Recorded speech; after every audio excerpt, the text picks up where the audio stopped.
기도하겠습니다. 네. 자, 이 시간 하나님 말씀 우리 살펴보도록 하겠습니다. 지난주 우리 선한 사마리아인에 대해서 우리가 말씀을 살펴봤습니다. 기억하실런지 모르겠습니다. 선한 사마리아인의 비유를 통해서 나 중심의 이웃을 중심으로 이웃을 정하지 말고 우리 주위에 나의 도움이 필요한 사람이 누군지 우리가 그 이웃들을 살펴보고 또 이웃이 되어줘야 한다고 예수님께서 우리에게 말씀해 주었습니다. 그런데 이렇게 우리가 이웃이 되어주기 위해서 필요한 것이 있는데 그것은 다른 것이 아니라 긍휼히 여기는 마음이라고 말씀을 드렸습니다. 이렇게 긍휼히 여긴다라고 하는 것은 다른 말로 하면 그 사람의 처지와 상황을 공감한다고 하는 것입니다. 즉 역지사지의 마음을 갖는 것입니다.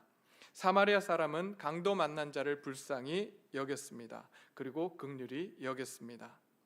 이 긍휼히 여기는 마음은 죄성을 가진 인간이 가질 수 없는 마음입니다. 그러기에 오직 예수 그리스도를 믿은 자만이 진정으로 나올 수 있는 하나님의 마음이며 하나님의 속성인 것입니다. 하나님의 자녀, 하나님의 백성인 우리는 이 마음, 그리스도의 마음인 긍휼함과 공감할 수 있는 능력을 가져야 합니다. 오늘날 그리스도인들이 긍휼함과 공감하는 능력을 잃어버렸습니다. 사실 긍휼히 여기는 마음과 공감하는 능력을 잃어버릴 때 우리는 어쩌면 인간은 괴물이 되고 맙니다. 마치 우리가 하나님인 것처럼 사람을 판단하고 비판을 합니다. 판단과 심판은 하나님의 몫입니다. 우리의 몫이 아닙니다. 우리가 가져야 할 마음은 사람을 긍휼히 여기고 공감하는 마음이어야 합니다. 그 마음을 가지고 내 현실 속으로 들어가 실제로 우리 주위에 있는 사람들을 도와야 합니다. 이것이 우리를 구원하신 예수님께서 우리에게 원하시는 것입니다. 그러기에 우리 교회는 이제부터 내 이웃이 누구인지 찾는 것이 아니라 우리 주위에 내 도움이 필요한 사람이 누가 있는지 살펴보면서 그 사람들에게 이웃이 되어주는 하나님의 귀한 교회가 되기를 소원합니다. 오늘 본문은 마리아와 마리아라고 하는 두 여인에 대한 이야기입니다. 일반적으로 이 마르다와 마리아의 본문을 해석하면서 마리아의 행동은 옳고 마르다의 행동은 틀린 것이라고 하는 그러한 틀로 우리가 해석을 해왔습니다. 근데 이렇게 해석을 하고 나면 마리아가 했던 말씀을 듣는 것은 중요하고 봉사는 안 해도 되는 허접한 것으로 우리가 이해할 수 있습니다. 그러나 오늘 본문은 그런 이야기를 하려고 하는 것 같지 않습니다. 무엇이 옳고 그르냐 이것을 이야기하고 싶어 하는 것이 아닌 듯 싶습니다. 그렇다면 오늘 우리에게 하고자 하시는 말씀은 무엇일까요? 그것은 다른 것이 아니라 우선순위에 대한 말씀입니다. 둘 다 중요합니다. 주의 말씀을 듣는 것도 중요하고 봉사하는 것도 중요합니다. 그러나 이 둘 중에 무엇을 먼저 해야 하는가라고 하는 문제를 다루고 있는 것입니다. 우리는 삶의 우선순위를 어디에 두고 살아가야 하는 것일까요? 이 시간 우리 함께 살펴보기를 원합니다. 사실 여기 앞에 있는 이 예수님과 율법학자와의 대화 이후에 나오는 이 본문은 너무 뜬금없어 보입니다.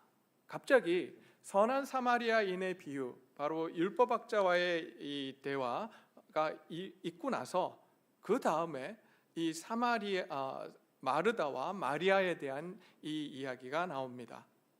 시간적으로 볼 때도 또한 장소적으로 볼 때도 이곳에 있어서는 안 되는 이야기입니다. 왜냐하면 지금 여기 오늘 본문 38절에 한 마을에 들어가시매라고 되어 있는데 이 마을은 어디냐면 베단이라고 하는 동네입니다. 지도 한번 띄워주시겠습니까?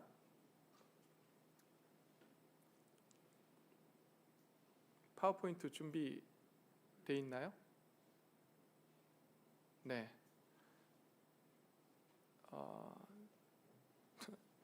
조금 있다가 준비가 되면 띄우도록.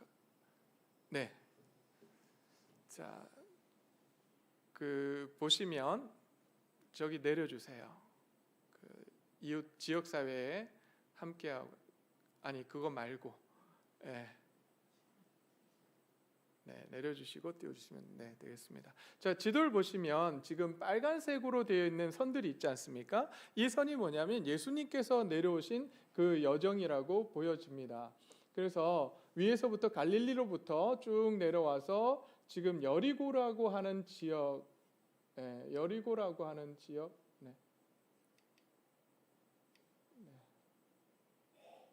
지금 여기 보이시죠? 여리고라고 하는 지역에 내려오고 그 다음에 베다니와 예루살렘이라고 하는 이 지역으로 내려가게 됩니다. 자, 다음 슬라이드를 보시면 확실한데요. 자, 여기 보시면 여리고가 있고 예수님께서 갈릴리를 쭉 타고 내려오셔서 여리고에 가셨다가 그 다음에 베다니라고 하는 동네를 거쳐서 예루살렘으로 들어가게 되는 이 여정입니다. 자, 그렇다면 지금 예수님께서 우리가 9장에서 예루살렘으로 가기로 마음을 정하시고 출발을 하셨습니다. 그러면 이제 여리고가 나오고 그 다음에 베다니의 사건이 이루어져야 되는데 오늘 사건을 보게 되면 예수님께서 출발하시는 장면을 이야기를 하고 바로 그 다음에 나오는 게 무슨 이야기냐면 바로 베다니 사건을 지금 이야기를 하고 있는 겁니다. 그러면 이 사건은 사실 시간적으로 볼 때, 장소적으로 볼 때 어디에 들어가야 되냐면요, 누가복음 19장 28절과 29절 사이에 들어가야 합니다. 왜냐하면 그 앞부분을 보게 되면 19장을 가게 되면 여리고에서 한 그 세리장을 만나게 됩니다. 삭개오 사건이 나오게 돼요. 그 사건 이후에 바로 예수님께서 예루살렘으로 올라가시는 장면이 기록되어 있습니다. 그러기에 이제 이 베다니 사건은 장소적으로 시간적으로 볼 때 19장에 가 있어야 할 사건이 지금 몇 장에 와 있냐면 오늘 누가복음 10장에 와 있는 것입니다. 좀 이상하지 않습니까? 뭔가 좀 이상해요. 분명히 19장에 가야 될 이 사건이 지금 10장에 지금 와 있는 것입니다. 그렇다면 이것은 무엇을 의미하냐면 누가복음을 기록할 때 의도적으로 여기다 집어넣었다 이렇게 우리는 볼 수 있는 것입니다. 누가는 그렇다면 다분히 의도성을 가지고 이곳에 이 본문을 넣었습니다. 따라서 앞부분에 나오는 선한 사마리아인의 이 비유와 또한 율법학자와의 이 대화와 선한 사마리아인의 비유와 또 이어서 이 사건이 연결되어 있다라고 하는 사실을 우리는 알 수 있는 것입니다. 그렇다면 어떤 연관이 있을까요? 오늘 먼저 예수님과 마르다와 마리아의 관계에 대해서 살펴보면서 우리가 함께 찾아보고자 합니다. 마르다는요, 숙녀 혹은 여주인이라고 하는 뜻을 갖고 있고 마리아는 사랑받는 여인이라는 뜻을 갖고 있습니다. 또한 마르다와 마리아에게 오빠가 있었는데 남자 형제가 있었습니다. 남자 형제의 이름이 우리가 잘 알고 있는 누굴까요? 나사로입니다. 나사로. 네. 우리가 어디를 보면 자세히 나오는 이 세 남매에 대한 이야기는 요한복음 11장에 자세히 나옵니다. 집에 가셔서 요한복음 11장을 한번 읽어보시면 좋겠습니다. 요한복음 11장에서 예수님께서는 죽은 나사로를 보시고 마르다에게 나는 부활이요 생명이니 나를 믿는 자는 죽어도 살겠고 무릇 살아서 믿는 자는 영원히 죽지 아니하리니 이것을 내가 믿느냐라고 하는 말씀이 여기에 나옵니다. 예수님께서 죽은 나사로와 슬퍼하는 유가족을 보시며 불쌍히 여기시고 눈물을 흘리기까지 하셨습니다. 그리고 죽은 나사로를 살리시며 마르다와 마리아에게 돌려주시는 장면이 요한복음 11장에 나옵니다. 자, 이 사건을 보면 다른 사건하고 조금 예수님께서 다른 모습을 보이십니다. 그리고 요한도 기록을 할 때 좀 다르게 기록을 하고 있는데 그것이 무엇이냐면 이 사건 속에서 예수님께서 나사로가 죽은 이 사건을 놓고 눈물을 흘리시는 장면이 나옵니다. 눈물을 흘리시고요. 또한 사도 요한이 나사로를 소개할 때 예수님께서 사랑하시는 자다 이렇게 표현을 해주고 있습니다. 뿐만 아니라 예수님께 5절 요한복음 11장 5절 말씀을 보게 되면 예수님께서 마르다와 마리아와 나사로를 사랑한다라고 언급해 두고 있는 것을 볼 수 있습니다. 이처럼 나사로의 가족과 예수님은 깊은 관계 속에 있었다, 깊은 관계를 맺고 있었다, 이렇게 우리는 유추할 수가 있습니다. 이러한 이유로 해서 많은 학자들은 예수님께서 예루살렘을 올라가실 때 항상 들렸던 집이 바로 이 나사로의 집이었다, 이렇게 보고 있습니다. 그래서 예수님께서 절기 때마다 예루살렘에 올라가실 때 이 나사로의 집에 들으셨던 것입니다. 그렇다면 오늘 이 나사로의 집을 방문하신 이 방문은 마지막 방문이 됩니다.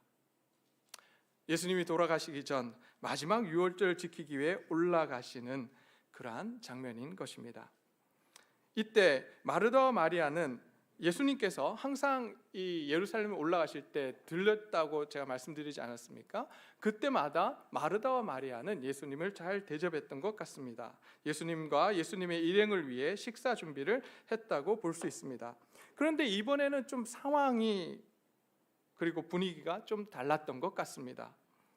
전보다 많은 사람들이 왔고, 또한 이상한 소문, 예수님께서 로마 정부를 대항해서 예루살렘에 가시면 로마로부터 이스라엘을 독립시키기 위해서 봉기를 일으킬 것이라는 소문을 듣게 됩니다.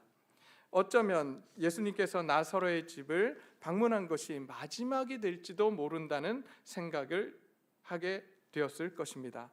그래서 마르다는 더 잘 대접하기 위해서 애쓰고 있었는지도 모릅니다. 전에 마리아가 언니 마르다를 도와 손님들의 식사 준비를 했었습니다. 어떻게 알 수 있냐고요? 만약에 마리아가 전에 마르다를 도와서 식사 준비를 하지 않았다면, 매번 안 했어요. 그러면 오늘 본문 속에 마지막 지금 그 방문한 예수님 앞에 마르다가 나가서 불평을 했을까요? 안 했을까요? 제가 생각할 때는 안 했습니다. 왜? 당연히 그런 동생이니까, 일 안 도와주는 동생이니까 그러려니 하고 혼자서 했을 거예요. 근데 오늘 본문을 보게 되면 지금 마르다는 마리아의 행동에 불평을 하고 있습니다. 이것을 놓고 볼 때 그동안에는 마리아가 마르다를 도와서 잘 식사 대접을 했다는 거죠. 그런데 오늘 특별히 손님도 많음에도 불구하고 마리아가 언니를 돕지 않고 지금 손님들의 식사를 준비하지 않고 예수님의 발치에 앉아서 말씀을 듣고 있는 것입니다. 이러니까 언니 입장에서, 마르다 입장에서 화가 났습니다. 그리고 예수님께 가서 따지듯이 요청을 합니다. 어서 동생 마리아가 와서 예수님과 함께 온 일행을 대접하는 일을 도우라고 명령해 주기를 요청을 합니다. 근데 여기서 좀 이상하지 않습니까? 뭔가 좀 이상해요. 뭐가 이상합니까? 마르다가 불평이 있으면 지금 누가 안 도와준 거예요? 마리아가 안 도와준 거잖아요. 그러면 지금 누구한테 가서 지금 불평을 하고 요청을 해야 됩니까? 마리아에게 가야 돼요. 근데 마리아에게 가지 않습니다. 누구에게 갔죠? 예수님께 갔습니다. 이게 좀 이상해요. 왜 그랬을까요? 아마 마르다는 예수님께 서운했던 것 같습니다. 자기가 이렇게 열심히 일을 하는데, 열심히 예수님을 대접하기 위해서 식사 준비를 하고 있는데 이것을 알아주지 않는 예수님, 그러기에 예수님께 너무나도 서운했던 것 같습니다. 만약에 예수님께서 나의 수고를 알았다면 지금 예수님의 발치에 앉아서 있는 저 마리아에게 어서 가서 니네 언니를 도와서 식사 대접을 해야 되지 않겠니라고 이야기했을 것 같은데, 예수님께서는 거기 신경도 없고 내가 이렇게 고생하고 있는 거 신경도 없고 나의 수고를 인정해 주지도 않는 것 같은 예수님 앞에 서운함을 드러내고 있는 것입니다. 근데 사실 예수님께서는 마르다의 수고에 관심이 없지 않으셨습니다. 관심이 있었습니다. 모르지도 않으셨고 무시하지도 않으셨습니다. 나중에 예수님께서 마르다에게 말씀하시는 장면을 놓고 보면 우리는 이 말씀을 뒤쪽에 41절 말씀이죠. 41절 말씀을 보면서 우리는 이걸 야단쳤다라고 느끼시는 분들이 있습니다. 그러나 저는 예수님의 지금까지 살게 오신 예수님을 보면서 지금 이 장면은 예수님께서 마르다를 야단치시는 장면이 아니라고 느껴집니다. 오히려 지금 마르다의 이 이름을 몇 번 부르시죠? 2번 불러주십니다.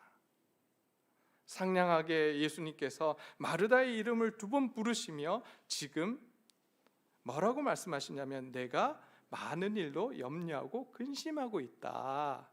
내가 다 알고 있다라고 말씀을 해주고 있습니다. 마르다의 수고에 고마하시는 예수님이셨습니다. 그러나 지금 이 순간 예수님께서는 하셔야 될 일이 있으셨습니다. 그것은 다른 것이 아닙니다. 이제 예수님께서는 십자가에 달려서 죽으셔야만 하고 이제 승천하셔야 되는, 이 세상을 떠나셔야만 되는 날이 가까워 오고 있음을 알고 계셨습니다. 그러기에 예수님께서는 이제 한순간이라도 놓치지 않으시고 제자들에게 함께 하고 있는 그 사람들에게 하나님 나라의 복음, 하나님 나라의 이야기를 전해주기를 원하셨고 그들에게 하나님이 어떤 분이신지 또 하나님의 마음은 어떤 것인지 지속적으로 이야기해 주기를 원하셨습니다. 마르다는 이러한 예수님의 마음을 읽어내지 못했습니다. 마르다는 오히려 예수님의 마음에 공감하지 못한 것입니다.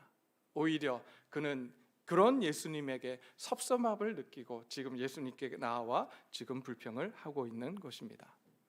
여러분, 교회에서 가장 무서운 병이 뭔지 아십니까? 네. 교회에서 가장 무섭고 전염병이 강한 게 섭섭병이라고 이야기합니다. 네. 심지어 특별히 무엇인가 열심히 하시는 분들에게 나타나는 병인데요. 심지어 담임 목사가 알아주지 않으면 무지서운해하고 심지어 교회를 떠나는, 교회를 나오지 않는 그런 일이 있다고 합니다. 저에게는 그런 일이 없기를 소원합니다. 제가 열심히 격려하고 칭찬해 드리도록 노력하겠습니다. 그런데 어쩌면 오늘 마르다도 예수님께 섭섭병이 들었는지도 모르겠습니다. 근데 우리가 기억해야 될 것은 마르다도 지금 놓치고 있는 게 무엇이었냐면 예수님께서 나를 알아주지 않는다는 거예요. 관심이 없다는 거예요. 근데 진짜 그런가? 그렇지 않습니다. 예수님께서는 우리가 하는 모든 일에 관심을 갖고 계십니다. 그리고 우리를 격려해 주시는 분이 누구냐? 바로 하나님이십니다. 예수님이세요. 심지어 제가 놓친다 할지라도, 제가 알아주지 않는다, 담임 목사가 알아주지 않는다고 할지라도 우리를 알아주시고 우리의 수고를 알아주시는 그 한 분이 누구냐? 바로 예수님이십니다. 하나님이십니다. 그러기에 우리는 그 하나님의 격려와 그 하나님의 관심 속에 있음을 기억하면서 계속해서 하나님의 일들을 감당해야 할 것입니다. 네, 저도 이런 마음 생깁니다. 열심히 준비하고 열심히 설교했는데 아무 이야기를 안 해주면 네, 오늘 나갈 때 다 칭찬해 주시길 바랍니다. 네, 참 무서운 것 같아요. 섭섭함이. 자, 이런 마르다의 그런 모습 속에서 마리아는 왜 그럼 지금까지는 계속해서 언니 마르다를 도와서 식사를 준비를 했는데 오늘 이 순간에는 도대체 돕지 않고 예수님의 발치에 앉아서 말씀을 듣고 있을까요? 왜 그랬을까요? 우리가 여기서 문화적으로 놓치고 있는 것이 하나 있습니다.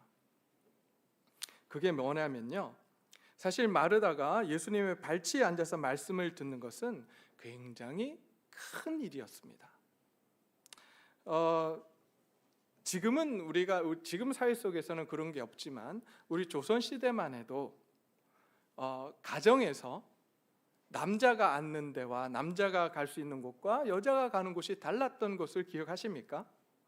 네, 남존 여비 사상이 이렇게 있던 그 시절 그러한 일들이 있었습니다. 근데 이 유대 사회 속에 예수님 당시에도 그런 생각들이 있었습니다. 그런 전통들이 있었고, 그래서 집에서도 남자가 있는 곳과 여자가 있는 곳이 갈려 있었다라고 합니다. 근데 오늘 지금 예수님께서 계시는 거실, 이거 우리가 이제 거실이라고 볼 수 있는데요, 이 거실은 남자들이 있는 곳이었습니다. 여자들이 접근하기에는 쉽지 않은 곳이었습니다. 근데 오늘 이 본문 말씀을 보게 되면 지금 마리아는 남자들 사이에 여자가 편한 자리를 잡고 예수님의 말씀을, 예수님의 이야기를 듣고 있는 것입니다. 이 상황은요, 굉장히 불편하고 또한 불미스러운 일이었습니다. 남성과 여성의 역할이 엄격히 구분되어 있고 남성과 여성의 공간이 나뉘어 있던 그러한 시대였기 때문에 굉장히 불편한 상황이었어요.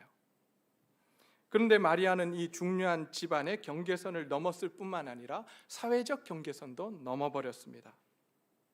또한 스승의 발치에 앉아서 배우는 것은 여성의 역할이 아니었습니다. 죄송합니다. 제가 지금 오늘날 이야기하는 게 아닙니다.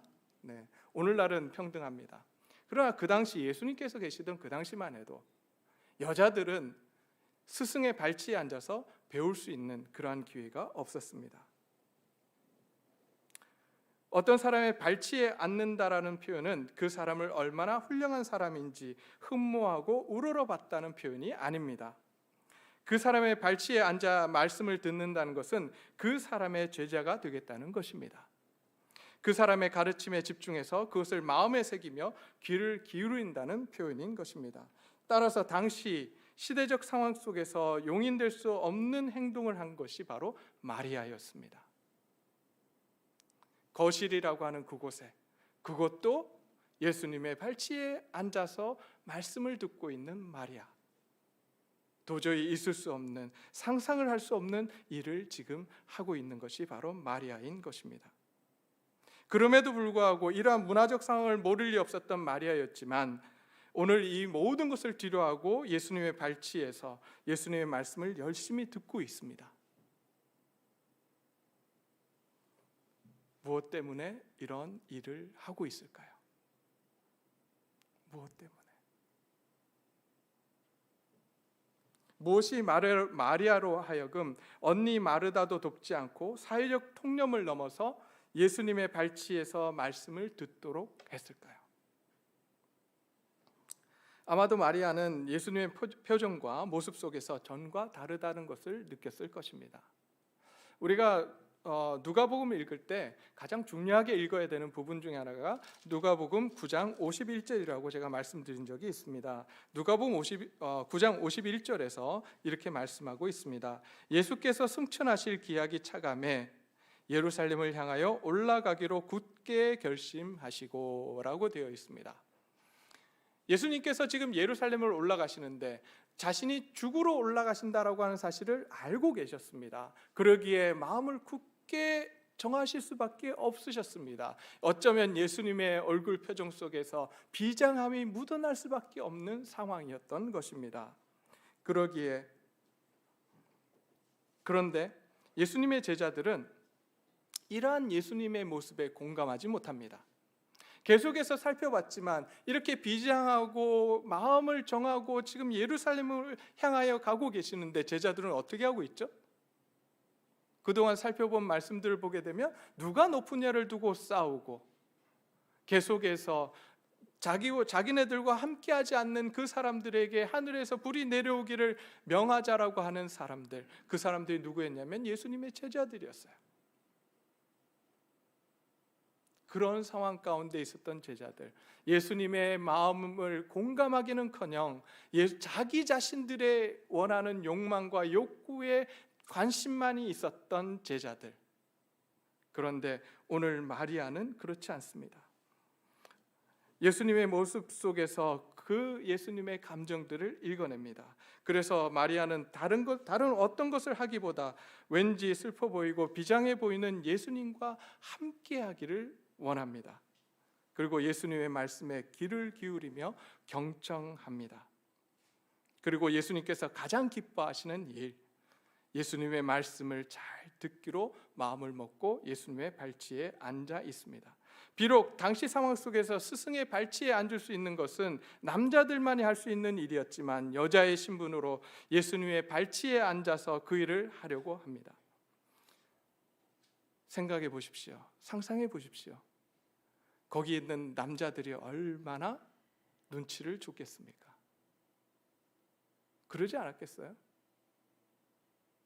그 당시 상황 속에 용인될 수 없는 일을 하고 있는 한 여인, 그 여인을 향해서 주위에 앉아있던 제자들, 남자들이 가만히 있었겠습니까? 공감 못 하시는 것 같은데 저는 공감합니다. 제 자신을 너무나도 잘 알기 때문에 조금이라도 나와 다른 상황들, 내가 예상한 상황들에서 빗나갔을 때 그 상황들을 바로잡으려고 애를 쓰는 모습이 저한테 있거든요. 아마 그 상황 속에 있는 제자들, 남자들도 마찬가지였을 거예요. 그런데 그 모든 상황들을 뒤로 하고 지금 마리아는 예수님과 함께하기를 소원하고 있습니다.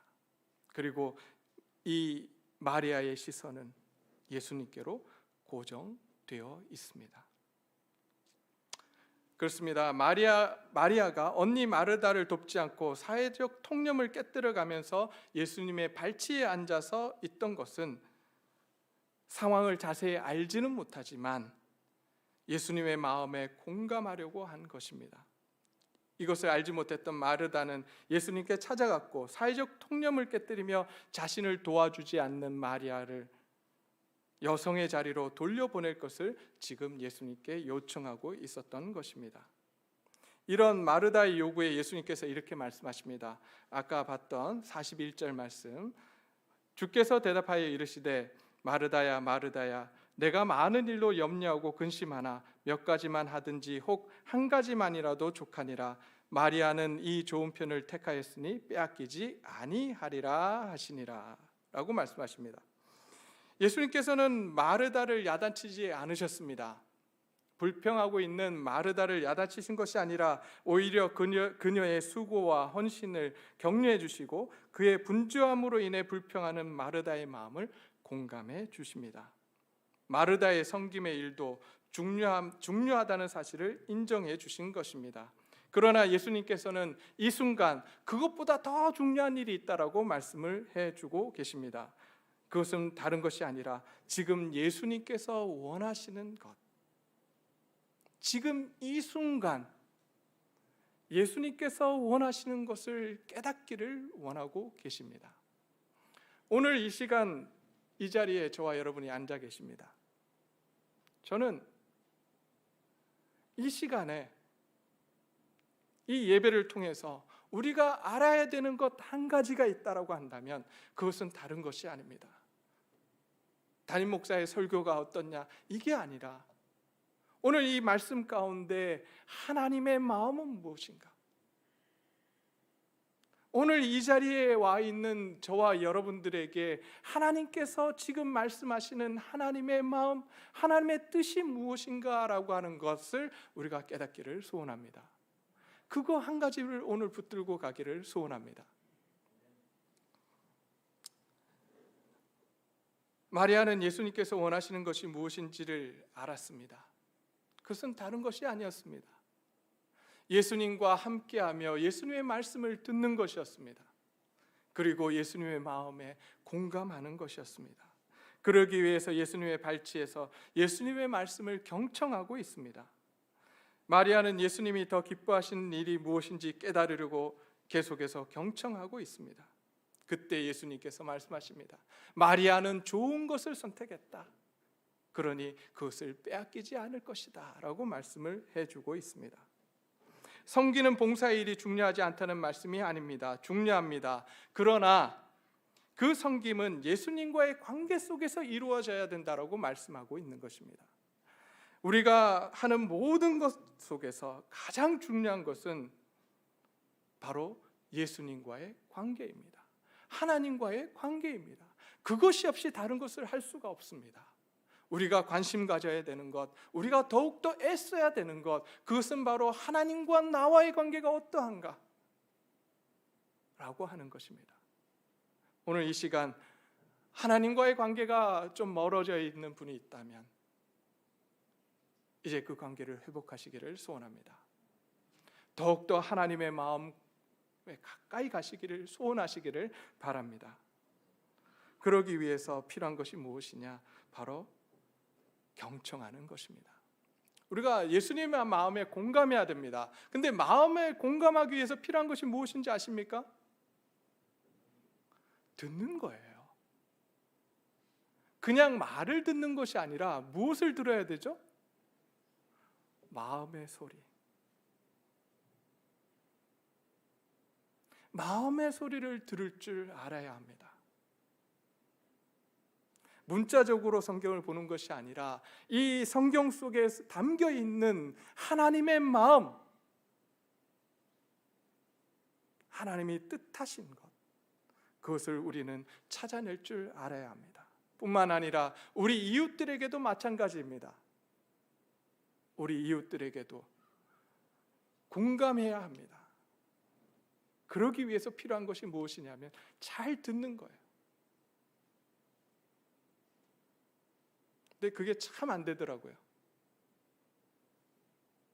왜 안 될까요? 왜 안 되죠? 벌써 내 생각을 갖고 있어요. 내 생각의 틀을 가지고 색깔 안경을 끼고 그 사람을 바라보고 성경을 바라봅니다. 그러면 하나님의 뜻이 보여질 수가 없어요. 그 사람의 이야기가 들려질 수가 없습니다. 그러기에 우리는 우리 자신이 갖고 있는 틀, 우리 자신이 갖고 있는 생각의 틀을 내려놓고 색깔 안경을 내려놓고 우리는 바라보아야 합니다. 저와 여러분들이 그런 사람들이 되기를 소원합니다. 그래서 하나님의 뜻을 온전히 분별하고 이웃의 이야기를 들어줄 줄 아는 저와 여러분들이 되시기를 소원합니다.